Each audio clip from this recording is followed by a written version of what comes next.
Welcome to Back to Flour.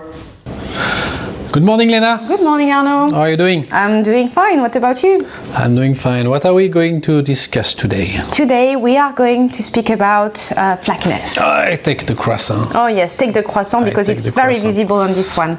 Okay, so what we are speaking about is these layers. Okay, they are definitely very important for croissant. Oh yes. We have other products like Danish pastry, which are also impacting. But also, well, we do have biscuits. Some biscuits, yes, you're right. You can see here. So this is less visible, of course, because we do not have an air pocket inside. But still, we have.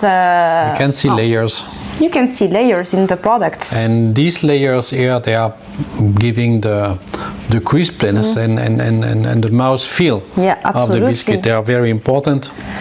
For the flavor as well. Yeah. And this is a signature of quality altogether to have this. It is. This flakiness. And in that case, it is also really related to the process where we are making these layers of butter and dough, and that's opening.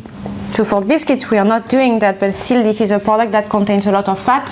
So fat is extremely important for flakiness. So that's one point. The fat is very important. If we are not putting fat, it's much harder to have a very flaky product. Okay, so for people on a diet, do not expect flakiness. I don't know. I don't know. What is diet? And so, yeah, that's interesting. So lipids are important, but this we are speaking about added fat. Added fats, absolutely. So if we look at the flour property, the wheat flour property, I think these layers also, I think it has something to do with the protein. We are always speaking about the protein. These require kind of, let's say, average plus protein. This one is low protein. Low protein. So yeah, the protein content and quality is impacting.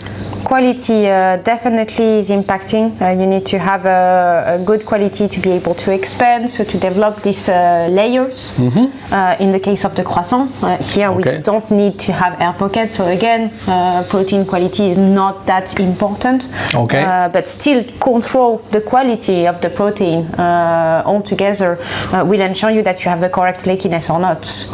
But this is not just about protein. I'm sure going to speak about starch. Yes, you know me very well. Yeah.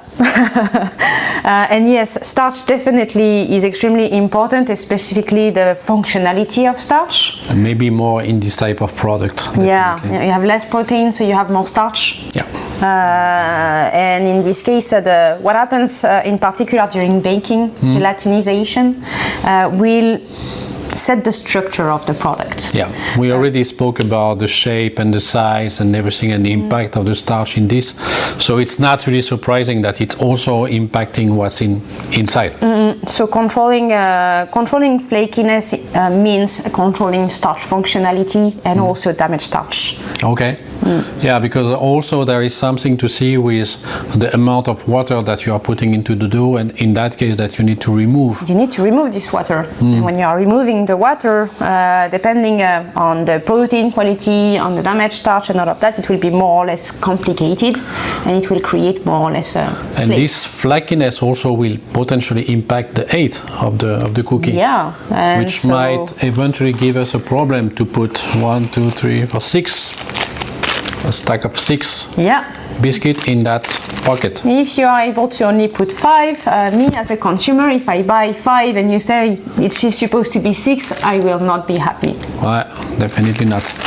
So flakiness is always, or when we speak about one quality attribute, this is a little bit complicated because this is always linked to many others. That's the feeling I have. Yes, it's not only one attribute that you can correct. If you touch one, definitely you will touch other ones, and that's what makes a final product. It's not only one attribute, it's several attributes together that makes a good or a bad product. Exactly. So the most important is to be able to control what is a good flour, a good dough, good final product. That gives you the product you want. Exactly.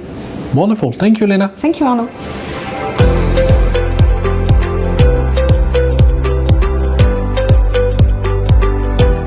if you want to learn more about this important characteristic or about one of these delicious products here, you can visit our website